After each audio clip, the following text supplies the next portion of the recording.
आकाशवाणी भोपाल से प्रस्तुत हैं प्रादेशिक समाचार।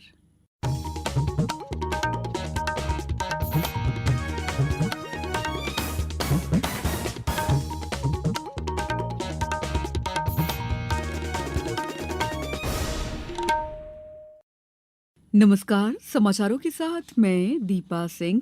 सबसे पहले मुख्य समाचार। कार्यवाहक प्रधानमंत्री नरेंद्र मोदी ने राष्ट्रपति द्रौपदी मुर्मू से मुलाकात कर सरकार बनाने का दावा पेश किया। कल होगा शपथ ग्रहण समारोह। सीहोर के आसना में 60,000 करोड़ के निवेश से शुरू होगी देश की सबसे बड़ी इथेन क्रैकर परियोजना, सरकार ने दी मंजूरी। मुख्य निर्वाचन आयुक्त ने लोकसभा चुनाव के दौरान बेहतर कार्य के लिए रिटर्निंग अधिकारियों और जिला निर्वाचन अधिकारियों का आभार जताया। और प्रदेश के भोपाल सहित 37 जिलों में आज आंधी बारिश का अलर्ट, अन्य इलाकों में जारी रहेगा भीषण गर्मी का दौर। अब समाचार विस्तार से। कार्यवाहक प्रधानमंत्री नरेंद्र मोदी ने कल राष्ट्रपति द्रौपदी मुर्मू से मुलाकात कर सरकार बनाने का दावा पेश किया। शपथ ग्रहण समारोह रविवार शाम को राष्ट्रपति भवन में आयोजित किया जाएगा।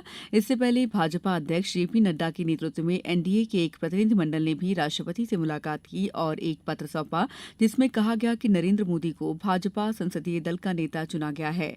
एनडीए के घटक दलों की ओर से समर्थन पत्र भी राष्ट्रपति को सौंपा गया। इससे पहले कल एनडीए संसदीय दल ने सर्वसम्मति से नरेंद्र मोदी को पार्टी का नेता चुना। राष्ट्रपति भवन के बाहर श्री मोदी ने कहा कि एनडीए एक मजबूत, स्थिर और विकासोन्मुख सरकार बनाएगी।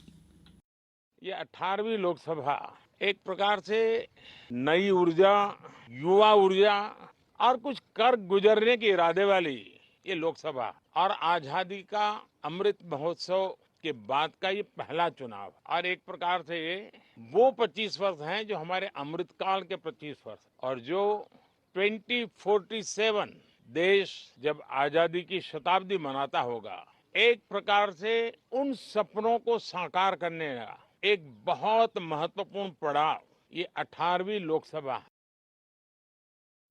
सीहोर जिले की आष्टा तहसील में लगभग 60,000 करोड़ के निवेश से देश की सबसे बड़ी इथेन क्रैकर परियोजना निर्मित की जा रही है। मुख्यमंत्री डॉ मोहन यादव ने कल गेल इंडिया लिमिटेड की इस परियोजना को स्वीकृति मंजूरी दी। इस परियोजना में ग्रीनफील्ड पेट्रोकेमिकल परिसर भी प्रस्तावित है। इसके अंतर्गत एलएलडीपीआई, एचडीपीआई, एमईजी, प्रोपेलीन और पेट्रोकेमिकल का उत्पादन होगा। इस परियोजना से निर्माण अवधि के दौरान 15,000 व्यक्तियों और संचालन अवधि के दौरान लगभग 5,600 व्यक्तियों को रोजगार मिलेगा। परियोजना में 70 हेक्टेयर की टाउनशिप भी प्रस्तावित है। परियोजना का भूमि पूजन आगामी फरवरी तक वाणिज्यिक उत्पादन वित्त वर्ष 2030-31 में प्रारंभ होने की संभावना है। इस संबंध में नई दिल्ली स्थित मध्यप्रदेश भवन में कल हुई एक बैठक में मध्यप्रदेश राज्य औद्योगिक विकास निगम के प्रबंध संचालक चंद्रमौली शुक्ला और गेल इंडिया लिमिटेड के निदेशक आरके सिंघल भी उपस्थित रहे। मुख्यमंत्री ने परियोजना के लिए आवश्यक भूमि आवंटन की कार्रवाई शीघ्र करने के निर्देश दिए हैं। जल गंगा संवर्धन अभियान के तहत मुरैना जिले से लेकर बालाघाट तक, अलीराजपुर जिले से लेकर सिंगरौली तक नदियों और तालाबों में जीर्णोद्धार, गहरीकरण और मरम्मत का काम सघन रूप से किया जा रहा है। पर्यावरण दिवस पर शुरू किए गए जल गंगा अभियान के तहत प्रदेश भर में जल स्रोतों के संरक्षण और साफ सफाई के साथ साथ व्यापक स्तर पर वृक्षारोपण भी किया जा रहा है। प्रदेश में 16 जून तक संचालित किए जा रहे इस विशेष अभियान के अंतर्गत 3,090 करोड़ की लागत से लगभग जल संरक्षण के 990 कार्य आरंभ होंगे। प्रत्येक जिले में विकासखंड और पंचायत स्तर पर जल संरचनाओं की मरम्मत, पर्यावरण संरक्षण और पौधरोपण के लिए जन भागीदारी से गतिविधियां संचालित की जाएंगी। पर्यावरण, ग्रामीण विकास और श्रम विभाग मंत्री प्रहलाद पटेल द्वारा रायसेन जिले की बेगमगंज जनपद पंचायत के अंतर्गत धसान नदी के उद्गम स्थल जसरधी टोरिया पर जल संवर्धन अभियान के तहत आयोजित कार्यक्रम का शुभारंभ किया गया। उच्च शिक्षा, तकनीकी शिक्षा एवं आयुष विभाग मंत्री इंदर सिंह परमार के नेतृत्व में कल शाजापुर जिले की ग्राम पंचायत अख्तियारपुर में प्राचीन बावड़ी की पूजा कर उसकी साफ सफाई और गहरीकरण का कार्य प्रारंभ किया गया। बालाघाट में जल गंगा संवर्धन अभियान के तहत नलकूपों के जलस्तर बढ़ाने के लिए कार्य योजना बनाई गई है। यहां चांगो टोला में बने 120 साल पुराने तालाब के सौंदर्यीकरण का कार्य भी प्रारंभ किया गया है। नीमच में 243 ग्राम पंचायतों में 434 कुओं और 20 बावड़ियों तथा 278 हैंडपंपों की सफाई की गई। मध्य प्रदेश लोक सेवा आयोग एमपीपीएससी ने कल राज्य सेवा परीक्षा 2022 मेंस का परिणाम घोषित कर दिया है। साक्षात्कार के लिए कुल 1286 उम्मीदवारों का चयन किया गया है। साक्षात्कार की तारीख बाद में घोषित की जाएगी।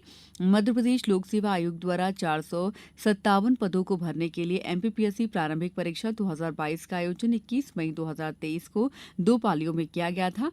प्रारंभिक परीक्षा में सफल 10,351 उम्मीदवारों को मेंस परीक्षा में बैठने का मौका मिला। इसके बाद इस साल जनवरी में 8 से 13 तारीख तक मेंस का आयोजन हुआ था। समाचारों में वक्त है ब्रेक का।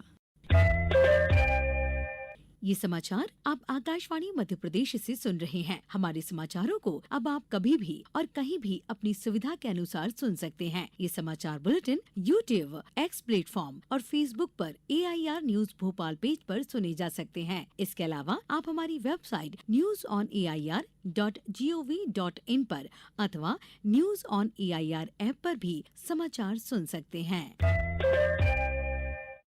ब्रेक के बाद समाचारों में आपका एक बार फिर स्वागत है। मुख्य निर्वाचन आयुक्त राजीव कुमार ने लोकसभा चुनाव के दौरान अपनी जिम्मेदारियों का तत्परता और सटीकता से निर्वहन करने के लिए सभी रिटर्निंग अधिकारियों और जिला निर्वाचन अधिकारियों के प्रति आभार जताया है। उन्होंने कहा है कि उन्होंने न केवल चुनाव आयोग का विश्वास बरकरार रखा है बल्कि संस्थागत प्रतिष्ठा भी बढ़ाई है। सभी जिला मजिस्ट्रेटों, उपायुक्तों, रिटर्निंग अधिकारियों और जिला चुनाव अधिकारियों को लिखे एक पत्र में श्री कुमार ने उनसे चुनौतियों, प्रतिक्रियाओं और सफलता की कहानियों का दस्तावेजीकरण करने का आग्रह किया। प्रदेश में इन दिनों कुछ हिस्सों में भीषण गर्मी पड़ रही है तो कुछ हिस्सों में प्री मानसून की गतिविधियां भी शुरू हो गई हैं। इसके चलते कल कई जिलों का मौसम बदला। इंदौर, रतलाम, धार, छिंदवाड़ा, कटनी और विदिशा में बारिश हुई। रतलाम में तेज बारिश के साथ ओले भी गिरे। वहीं सिवनी जिले में आकाशीय बिजली गिरने से 2 लोगों की मौत हो गई। इधर खरगोन में तेज आंधी से एक कच्चा मकान गिर गया जिससे कुछ लोग घायल हो गए। मौसम विभाग ने अगले 24 घंटों के दौरान भोपाल सहित 37 जिलों में आंधी बारिश का अलर्ट जारी किया है। वहीं ग्वालियर, भिंड, दतिया, निवाड़ी, टीकमगढ़, छतरपुर, रीवा, माऊगंज, सीधी में दोपहर तक तेज गर्मी और शाम को आंधी चल सकती है। प्रदेश में कल सबसे अधिक तापमान 40 डिग्री सेल्सियस छतरपुर में दर्ज किया गया। अब कुछ समाचार संक्षेप में। रीवा में नगर परिषद डभौरा में पंचायत कालीन कर्मियों का नियम विरुद्ध संविलियन करने के मामले में 4 ग्राम पंचायत सचिव दोषी पाए गए हैं। केंद्रीय जेल जबलपुर में जेल प्रशासन द्वारा 5 और कटनी जेल में 1 प्रहरी को बर्खास्त कर दिया गया है। इन्हें जेल में कैदियों को नशीली सामग्रियां पहुंचाने का दोषी पाया गया है। मध्य प्रदेश लोक सेवा आयोग इंदौर द्वारा राज्य सेवा और वन सेवा प्रारंभिक परीक्षा विभिन्न परीक्षा केंद्रों पर 23 जून को आयोजित की जाएगी। खंडवा में व्हाट्सएप, फेसबुक, इंस्टाग्राम यूजर और सोशल मीडिया के अन्य साधनों से आपत्तिजनक पोस्ट करने और धार्मिक भावनाएं भड़काने वालों के विरुद्ध दंडात्मक कार्रवाई की जाएगी। इंदौर में मिलावट से मुक्ति अभियान के तहत विभिन्न खाद्य कारोबारियों पर 16,80,000 रुपए का जुर्माना लगाया गया। इंदौर में जिला रोजगार कार्यालय 14 जून को 1 दिवसीय रोजगार मेला का आयोजन करेगा। शिवपुरी जिले में लोकसभा चुनाव में 75% से अधिक मतदान वाले मतदान केंद्रों के बीएलओ को मानस भवन में सम्मानित किया गया। डिंडौरी में आज जनपद पंचायत स्तर पर रीवा हेल्थ कैंप का आयोजन किया जाएगा। अशोकनगर में 258 आंगनबाड़ी केंद्रों को सक्षम आंगनबाड़ी केंद्र में अपग्रेड किया जा रहा है और राजगढ़ में अतिवृष्टि तथा बाढ़ की स्थिति से निपटने के लिए पूर्व तैयारियों की समीक्षा बैठक 10 जून को कलेक्ट्रेट सभागार में आयोजित की जाएगी। इस बुलेटिन में इतना ही। नमस्कार।